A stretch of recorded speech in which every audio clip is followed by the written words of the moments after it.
Thank you very much. I'm absolutely delighted to be here, and thank you for the kind invitation to present virtually. So, as you alluded to, I'm going to share some of our experience using NanoSIMS imaging to study cell turnover and metabolism in cells, model organisms, and humans. As a launching point, I'd like to share a NanoSIMS imaging example and contrast it to a complementary imaging modality that is more widely used both clinically and in the research realm, PET scanning. On the left, I show an example in which FDG glucose is tracked into an atherosclerotic coronary artery, highlighted by the red arrows. On the right, and this is accomplished at approximately 1 centimeter tissue scale resolution. On the right, I show an example in which we tracked stable isotope tagged glucose and thymidine into an atherosclerotic lesion in a mouse model at subcellular resolution, including our ability to identify areas of glucose avidity by proliferating foam cells in the inflammatory core of the lesion. For the remainder of the talk, I aim to achieve the following objectives. First, I want to introduce you to how NanoSIMS achieves subcellular molecular imaging, and I'm also going to share with you an alternative term that we have used to describe these approaches called MIMS. And then I'm going to use the opportunity to share 4 different biological applications in order to give you a sense of the breadth of what we've found to be possible with this technology. And so I'm going to share a story involving studies of tumor metabolic heterogeneity, our development of genetic reporters that can be detected with NanoSIMS, and studies of lysosomal heterogeneity, our experience studying fat cell turnover in mice and humans, and I'll end with studies of metabolic reprogramming in a disease called pulmonary arterial hypertension. So as I alluded to, we often refer to these approaches that I'm going to describe today by the term multi-isotope imaging mass spectrometry, or MIMS, and this is a term that was coined by one of the early leaders in establishing the utility of using NanoSIMS for biology, Claude Lechen, who also happened to be one of my mentors and directed for many years the center in Boston at Harvard, where which I used to also direct, and shown here in the background with the 50L NanoSIMS instrument located there. So simply, we define MIMS as merging the use of stable isotope tracers with the NanoSIMS instrument. Over the course of the next half an hour or so, I hope you'll appreciate 4 key aspects that I think are important about this technology. Its high spatial resolution, the fact that it's quite quantitative, that multiplex tracer utilization is possible, and finally, that human translation is also possible. So to start with the stable isotope half of this equation, for those of you who may be new to this area or don't remember your high school chemistry, as you know, I found it had dissipated quite a bit during my medical school years. Many elements have more than one stable isotopic variant. So to use carbon as an example, we know from the periodic table that most carbon is carbon 12 due to 6 protons and 6 neutrons. We also know that there is a radioactive isotope of carbon, carbon 14, but carbon, like many elements, has 1 or more additional rare stable isotopic variants. In the case of carbon, it's carbon 13 due to an extra neutron. And approximately 1.1% of all the carbon in the atmosphere and the carbon that comprises living tissues, including our own, is carbon 13. There's extensive precedent dating back to the early part of the last century with pioneering work by Schoenheimer and others to use tracers enriched in the rare stable isotopic variants in order to study metabolism. And that's typically done by coupling it with some form of mass spectrometry, where you can measure incorporation of tracer due to an increase in the isotope ratio above the stable natural background. And so Schoenheimer, for example, used it to demonstrate the dynamic nature of many canonical pathways of intermediate metabolism. So if we shift from the stable isotope tracer part of this equation to the NanoSIMS part of the equation, I share this cartoon schematic to give you a brief sense of how this instrument works for those of you who aren't familiar with it. So samples, for the purposes of today's talk, the samples I'm going to be referring to are largely similar to the way samples might be processed for transmission electron microscopy. They're typically tissues or cells that are embedded in plastic resin, sectioned, and instead of being mounted on glass slides the way we mount samples or histologic sections for bright field microscopy or light microscopy, they're mounted on silicon wafers. They're introduced into the NanoSIMS instrument at high vacuum. And if you look at the right here, the surface of the sample is sputtered with a beam of primary positively charged cesium ions. And this is a very focused beam into very small spot, at best approximately 30 nanometers by 30 nanometers. And as the atoms and constituent molecules are destructively sputtered away from these small spots, a small fraction of them will become ionized. And in the mode I'm talking about today, we're primarily focused on the negatively charged ions, which are shaped by ion optics and transmitted via a beam of so-called secondary ions to a magnetic sector mass spectrometer, where there are 7 movable, tunable detectors that can count and quantify 7 distinct masses in parallel. So the quantification of each one of these masses can form a quantitative mass image, and depending on what element or small molecular fragment we're tuning to, these quantitative mass images in and of themselves provide all sorts of interesting ultrastructural details and can inform our histologic identification of cells and specific subcellular features. But when we're interested in also simultaneously capturing and quantifying incorporation of stable isotope tracers, the way this is accomplished is by simultaneously tuning the instrument to capture the rare and common isotopic variants at the same time. So I'm going to show a lot of these rainbow colored images over the course of this talk. So let me explain these hue saturation intensity images to you. In general, the way we set these images is that the low end of the scale, blue, is set to the natural background. So in the case of this particular image, this is a fibroblast that was grown in the presence of 15N, the rare isotopic variant of nitrogen, 15N tagged thymidine, which of course is incorporated into newly synthesized DNA. We set the upper bound of the scale to bring out regional differences in labeling. I've blown up the nuclear cytoplasmic interface here to explain what each of these pixels means. Essentially, it's a visual representation of an individual measurement. So for each pixel, there's counts of the rare, counts of the common isotopic variant, which gives us a percentage. We can change the scaling of these images and make them look different.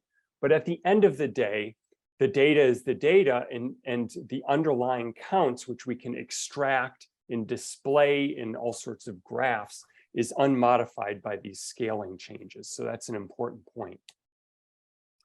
So over the course of the past decade plus, we've applied these approaches using stable isotope tracers and NanoSIMS in a variety of biological applications, some of which I summarize here.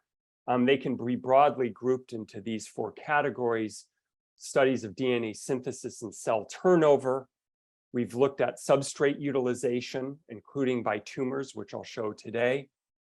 We've taken the technology to the single organelle level, and I'm going to show an example of heterogeneity in intracellular lysosome populations.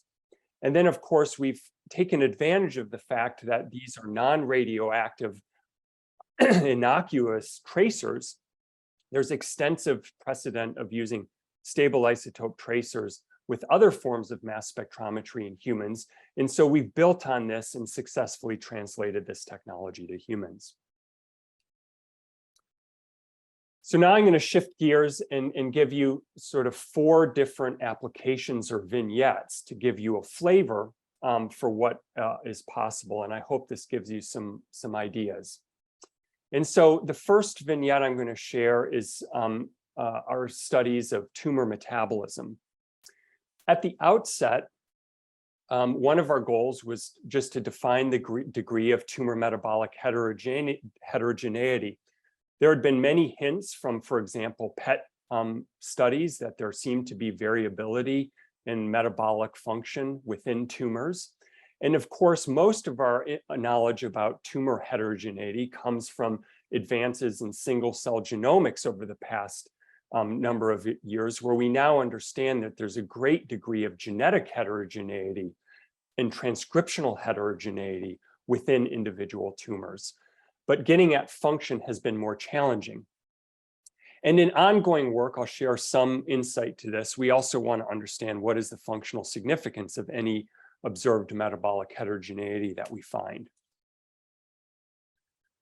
So our initial foray into this demonstrated even more heterogeneity than we imagined. And so at the top here, I show 2 different tumors that emerge in the same genetically engineered mouse tumor model. So this is a mouse model that has mutations in P53 and NF1, both tumor suppressors that are well known and highly mutated in human cancers. And these mice develop, amongst other types of tumors, malignant peripheral nerve sheath tumors called MPNSTs and histiosarcomas. And so in these images, which demonstrate the uptake and utilization of deuterated glucose and 15N-glutamine, the choice of these 2 tracers is based on the fact that cancer cells are known to be, or thought to be, addicted to both glucose and glutamine as substrates for growth. What you see in these images, which are we call mosaic images, where subsequent fields or adjacent fields are tiled together to get a greater view of what's going on across a tissue. You see a lot of variability in the intensity of labeling, both within these tumors and differences between the 2 tumors. On the right, I show a graph from the histiosarcoma, where we've shown quantitatively, with each dot being an individual cell, the degree of glucose utilization on the y-axis and the degree of glutamine utilization on the x-axis. And then we've also superimposed on this a 3rd tracer, BRDU, bromodeoxyuridine, which is a tracer for DNA synthesis. And even though this isn't a stable isotope tracer, in studies where we're administering this tracer shortly before sacrificing the animal, we found that it's useful because we don't need to calculate a ratio to see incorporation of this. We just track its incorporation by bromine, which is typically not found in most living tissues. And so anywhere where we see bromine, we know there's BRDU. And so I show an example in the inset here of adjacent tumor cells that show great variability in their substrate utilization. So at the center of this, you see a cell, and at the left, you see an image based on the phosphorus emission, and the phosphorus emission shows nicely where the nuclei are. And the reason for that is chromatin is enriched in phosphorus. And so the signal we get from phosphorus is much like a DNA fluorescence signal, like what DAPI or Hoechst would provide. That middle cell is unlabeled in BRDU, so it was not proliferating, but it's flanked by 2 cells that were proliferating. The middle cell that was not proliferating is intensely glucose avid, similar to the box shown on the dot plot at the top left, but it's not avid for glutamine. Both of the proliferating cells were avid for glutamine, but not glucose. So this gives you an idea of the immense degree of cell-to-cell variability, even within small microdomains. This is in contrast to physiologic proliferation, for example, in the rapidly turning over small intestinal epithelium shown at the bottom. The epithelium turns over every 3 to 5 days in mice and humans, and we see differences between the proliferating cells and other non-proliferating cell populations shown in this dot plot, but not with the degree of heterogeneity that we saw across at least 2 orders of magnitude in the tumor cells. So our a priori hypothesis about this heterogeneity is illustrated in this cartoon shown at the top of this slide. We wondered whether or not one of these metabolically distinct subpopulations was functionally important. For example, might one of these subpopulations account for treatment resistance? Meaning, if you look at this cell, most of the cells get treated and effectively treated and killed by an effective treatment. But we know that many tumors ultimately evade treatment, and a subpopulation of proliferating cells that are resistant to treatment would emerge. And so we predicted that if we used an effective targeted therapy over the course of a few days, we'd see die-off of cells and emergence of a more homogeneous subpopulation. So we used a different genetically engineered mouse model where we had a proven targeted therapy combination. And we looked after several days of treatment where we know there's treatments or shrinkage of the tumor. In these graphs I show at the bottom, we represented the degree of heterogeneity using a metric of dispersion. And interestingly, although we found that there was generally a reduction, a trend towards reduction in heterogeneity with treatment, interestingly, the tumor that appeared to be most resistant to treatment, that was proliferating through treatment, was also the most heterogeneous with respect to both the glucose and glutamine utilization. And so if you look at these 2 graphs, this is shown as a correlation merging all of the tumors.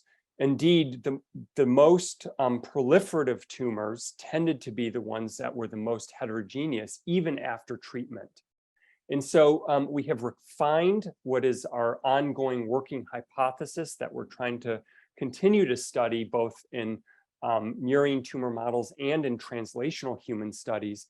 Our revised hypothesis is that metabolic heterogeneity is an indicator of metabolic flexibility that promotes growth and treatment resistance, the opposite of our original hypothesis.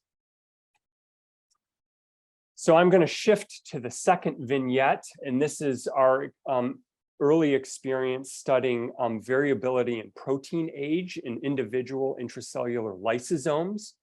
And in order to accomplish this, we also developed a new approach in which we were able to track genetically encoded labels. So let me take you through how we do that. So this approach or technique really builds on the work of Alice Ting and Vamsi Mutha's group, where they developed an apex genetic tag for use with transmission electron microscopy and as a proximity labeling method for other forms of mass spectrometry. And so in this particular example, we used LAMP1, which is a lysosomal targeted protein, and genetically tagged it with the apex2 moiety. And what happens when the apex2 in a tissue or a cell is exposed to the common immunohistochemistry reagent DAB in the presence of hydrogen peroxide, there are osmophilic precipitates that form. And so when you subsequently expose these samples to osmium tetroxide, you get buildup of osmium in the regions where apex2 has localized. And so if you look at the far left, you see an example by transmission electron microscopy where the intense black stain indicative of osmium deposition rings these lysosomes because LAMP1 is targeted to the lysosomal membrane. Now, importantly, we can directly detect osmium with NanoSIMS. And so to the right, you see an adjacent section where you see this white emission from these same lysosomes. And these cells were also grown in the presence of 15N leucine to tag new protein in various different pulse chase experimental protocols. And if you look at the white arrows here at two of these lysosomes that are identified by the LAMP1 osmium staining here, you see intense 15N leucine labeling of those lysosomes and a lesser degree of labeling in many of the other lysosomes. And in this work that was really pushed forth by Derek Narendra, who was a postdoc at the time in my lab and has since gone on to establish an independent laboratory in Bethesda at the NIH, what he found is that this visual sense of heterogeneity was also confirmed with our quantitative analyses, that these LAMP1 lysosomes showed a great degree in heterogeneity of protein labeling and in turn presumed protein age, much greater across 2+ orders of magnitude relative to other intracellular domains such as the cytosol and the nuclei. And this is just an example shown in HeLa cells, but importantly, we've replicated this with other amino acid tracers. We've replicated this in neurons derived from induced pluripotent stem cells. We've shown that this signal is attenuated by cyclohexamide co-treatment, suggesting that it is indeed protein that we're capturing. And in iPS-derived neurons, this heterogeneity is greatly attenuated by progranulin loss of function, which is a gene that's important for lysosomal function, is mutated in various forms of neurodegenerative disease. And that's really the area that Derek is studying in his independent laboratory. He's a neurologist by training, and he's interested in how this lysosomal heterogeneity that we've discovered with NanoSIMS may be indicative of functional heterogeneity in the lysosomes, and he's interested in how that may be important for the pathophysiology of some of these neurodegenerative diseases. So perhaps some point in the future, you'll see exciting work coming out of his lab using these technologies. So vignette number 3. So now I'm going to shift to studies of fat cell turnover. And the reason I'd like to share this work is, number one, this has been an important area of focus of my laboratory, which is distinct from the NanoSIMS part of my identity. And fat cells are also, for those of you who don't know, important determinants of metabolic health. The function and cellular and molecular and metabolic function of fat cells has important implications for diseases like diabetes mellitus, for example. And so this was the launching point for why we were interested in studying the dynamics of fat cell birth in mice and humans, and also ultimately to study the molecular regulators that determine the birth of new fat cells in mice and humans. And so I'll share one example of the types of experiments we've done to study fat cell birth, first in mice.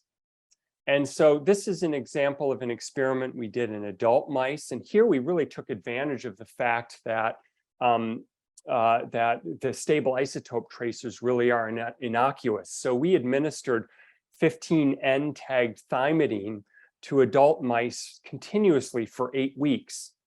Now, this is not the type of experiment you could do with, for example, BRDU or EDU, which are commonly used halogenated nucleotide analogs due to their toxicity. For anyone who's given BRDU to a mouse for longer than a couple of weeks, you get bone marrow suppression and the mice eventually get sick.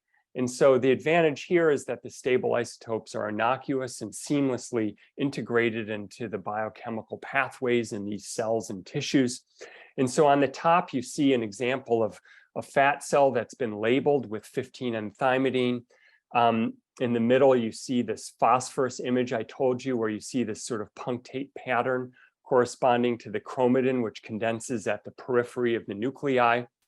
And then on the right, you see that there's punctate 15 and thymidine labeling that correlates with that phosphorus signal. This is an example of a putative new fat cell, which is the minority of the fat cells over this 8-week period.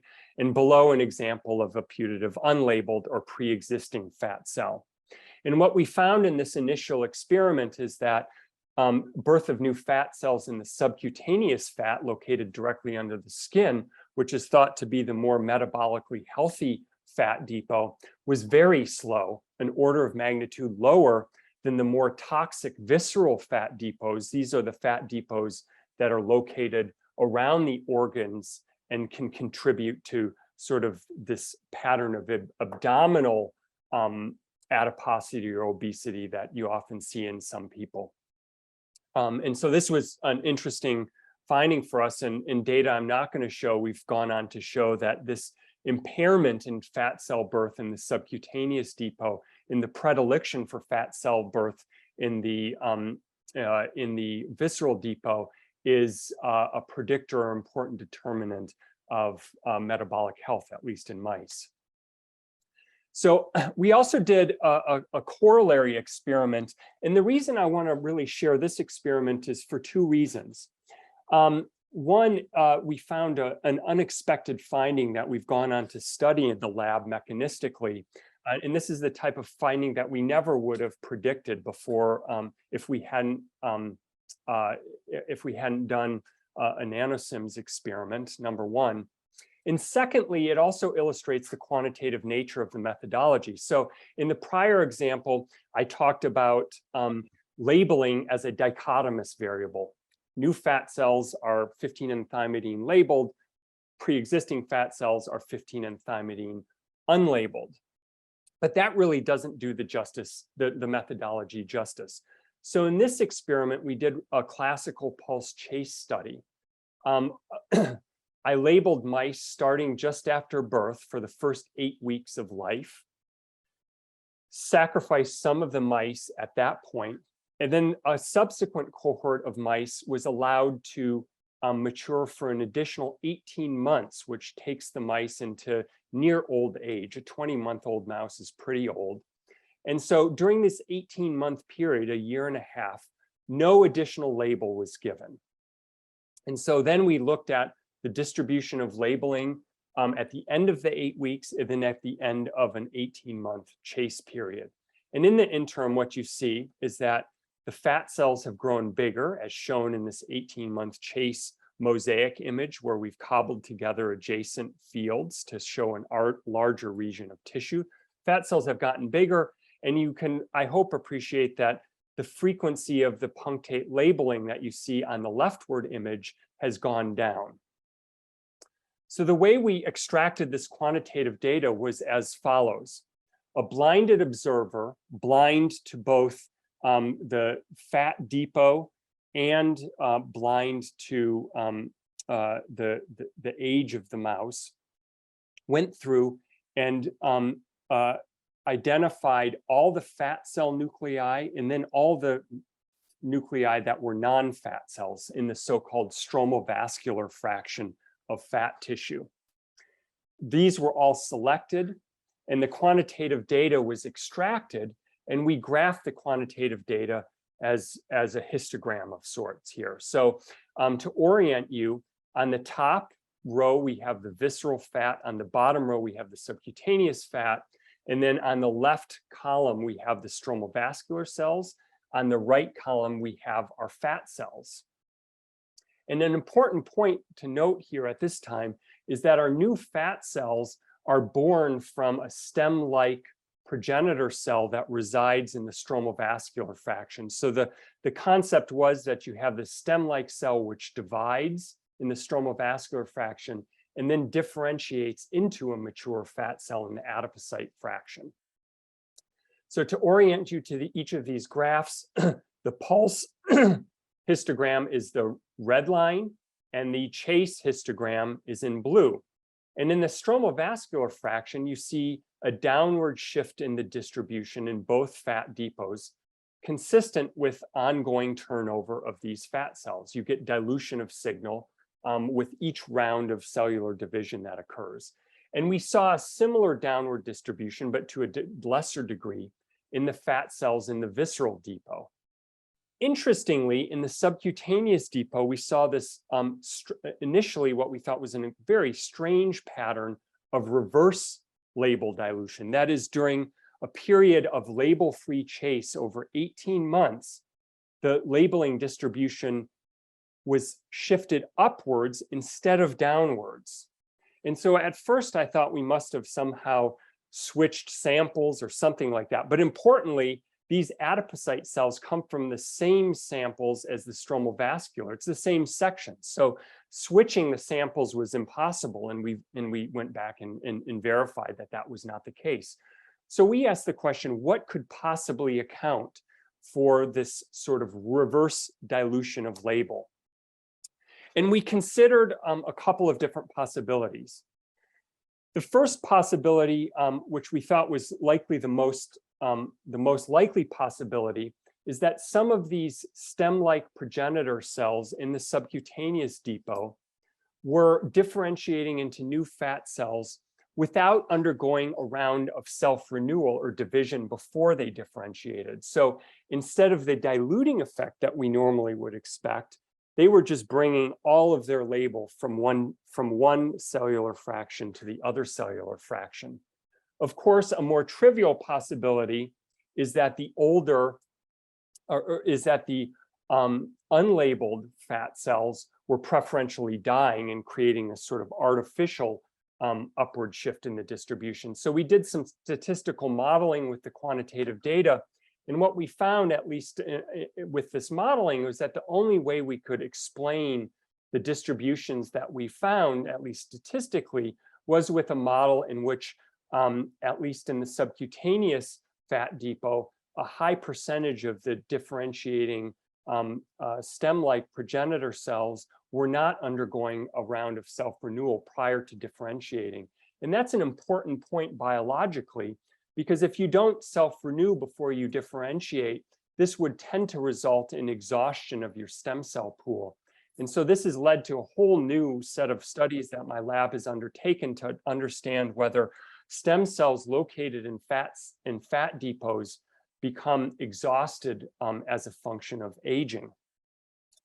It also raised the molecular question of what is regulating progenitor cell self-renewal in fat cell progenitors. And so this is an example where the NanoSIMS measurements have really launched a new area in the lab where we've used molecular discovery techniques to try to identify molecular regulators. We've used transcriptomics and epigenomic profiling with ATAC-seq, for example.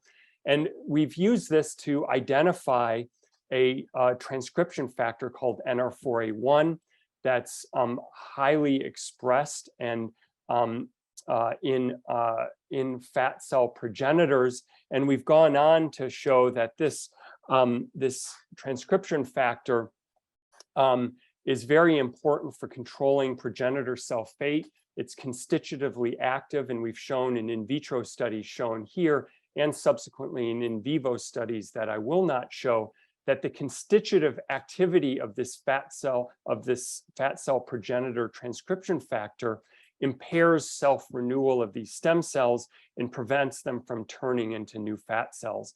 And so when we knock this fat cell transcription or progenitor transcription factor out, we get more permissive proliferation and differentiation shown at the top. When we overexpress this transcription factor, we get attenuation of fat cell differentiation as shown with this oil red O red stain.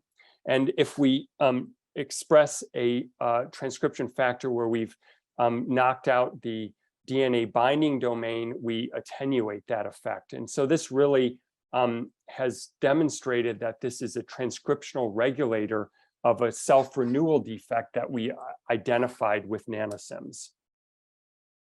I mentioned that we've been doing translational studies in humans. Our first in human study was to essentially replicate to some degree the mouse findings. Unfortunately, in these first studies, we couldn't label humans for 8 weeks with 15N-thymidine intravenously, so we settled for 48 hours. And when we first started this study, we did not have the benefit of having the mouse data already. And so I would have known if I had the mouse data in hand that this would be a frustrating endeavor. But nonetheless, we did fat biopsies after a 48-hour intravenous infusion in the hospital, and then a second fat biopsy 4 weeks later.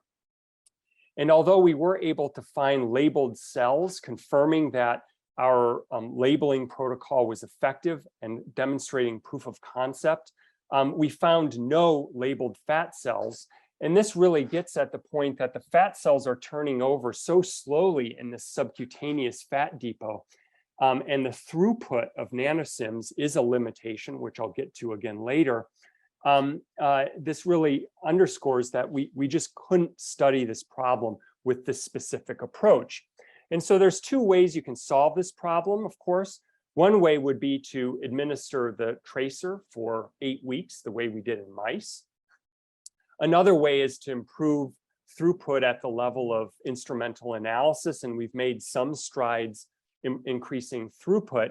But let me speak to a second protocol that we did in which we used labeling for a longer period of time. So we introduced a different label to label new DNA of newly formed cells, and that is deuterated water.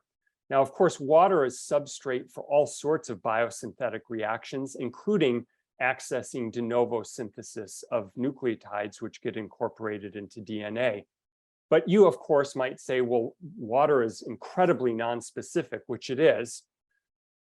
But we reasoned that if water was incorporated as substrate into DNA, as shown by the bottom schematic, as long as that cell didn't divide again, that DNA label would stay there indefinitely. In contrast, proteins and other cellular constituents, which turn over in an ongoing way, they would result in dilution of that label during a period of label-free chase. So we reasoned that if our chase period was sufficiently long, we would have retention of signal in our new cells in the DNA and loss of signal in the pre-existing cells. And we validated this using peripheral white blood cells, which turn over faster than fat cells, in a protocol where we gave concurrent 15N-thymidine intravenously and deuterated water orally. And we found that new white blood cells, which we identified using our gold standard of 15N-thymidine, also had extremely high levels of deuterium labeling. So we used peripheral white blood cells to validate this approach. And then we did a study where we gave deuterated water, which is cheap and orally administratable, for a month to healthy volunteers of varying ages. And then we subjected them to a 6-month label-free chase and looked at fat biopsies after 6 months. And sure enough, as we had predicted, we found a small subset of highly labeled nuclei with the punctate labeling in regions of phosphorus excess in the nucleus. In contrast, the vast majority of the fat cell nuclei were relatively unlabeled, very near background for deuterium. And so when we looked at the frequency of nuclei labeling, and we used a second method that I'm not going to discuss today, what we found is that the birth of new fat cells, or adipogenesis, declines with age in adult humans. And this would be consistent with sort of the progenitor cell exhaustion hypothesis that I described in our mouse studies. So this provides you some appreciation, I hope, for the possibility that we can both develop new novel hypotheses based on quantitative NanoSIMS data, but we can also try to validate our findings with translational human studies. So I'm going to share one final brief vignette. I'm going to talk about our recent unpublished experience studying metabolic reprogramming in a disease a rare but highly lethal disease called pulmonary arterial hypertension. And here the idea was to use NanoSIMS data in a slightly different sequence than what I showed you in the previous example. In the prior example, we had NanoSIMS data as the starting point, and then we used molecular techniques to validate and mechanistically explore our NanoSIMS findings. Here I'm going to talk about using NanoSIMS as a functional test of a network medicine prediction that was based on transcriptomics data from a rat model of pulmonary arterial hypertension. So this is work that was done with a former colleague at Harvard, Brad Marin, and they do a lot of work in systems biology and network medicine. And so the basic idea here is that they have rats with this disease, and they isolate the endothelial cells, which line the blood vessels that are affected by the disease. They do transcriptomics analyses of these disease and control cells. And then they map the differentially expressed transcripts to the human protein interactome. And there is a disease module of interacting proteins that's been previously demonstrated to be important in human pulmonary arterial hypertension. And they asked the question whether metabolic pathways overlap or are in close proximity to that disease model in the human interactome. And so on that basis, they identified glucose and several amino acid pathways, including proline metabolism, as being of potential functional importance in this disease. And in this type of network analysis, many people think that it's not just important to have overlap of different pathways, but that if their key nodes are highly interacting, or at least predicted to be highly interactive with each other, it suggests that there may be functional overlap. So he came to us with the question, could we show that there's functional overlap with NanoSIMS between glucose metabolism and proline metabolism in this disease? And so in order to accomplish this, what we did is we administered glucose label and proline label concomitantly in the 24 hours prior to sacrifice to inflammatory rat model of pulmonary arterial hypertension, the same model that was used in the previous slide. In the top row, you see what these blood vessels look like under normal control conditions. They're thin-walled. On the bottom, you see what happens to these vessels in disease conditions, where the red blood cells become congested and sometimes clots form. The walls of these vessels become highly proliferative and with extensive deposition of extracellular matrix and scarring. So they become thickened and remodeled. And what we found is that there was intense avidity for both glucose and proline in these remodeled vessel walls. Interestingly, their hypothesis started with endothelial cells, which they have other data suggesting that endothelial cells are important regulators of fibrosis and growth in this model. And what we found looking at these vessels by a variety of techniques is that the endothelial cells were particularly avid for proline label and glucose label relative to many of the other cellular constituents. And as one way to demonstrate this, I show a line profile here of 15 pixels wide, where we start in the lumen of the vessel, go through the endothelium, and then deeper into the medial and thicker regions of the vessel wall. And what you see, if you average these 15 pixels across this box, is that you start in the lumen where the proline labeling is near natural abundance, as shown by the dotted line. And then when you get to the endothelial cell, you get this surge in labeling, which then declines above background, but to a lesser degree as you go deeper into the vessel wall. Now, the real question was not only is there individual reprogramming of glucose and proline metabolism, but do these metabolic pathways converge sort of within the spatial environment of these remodeling vessels?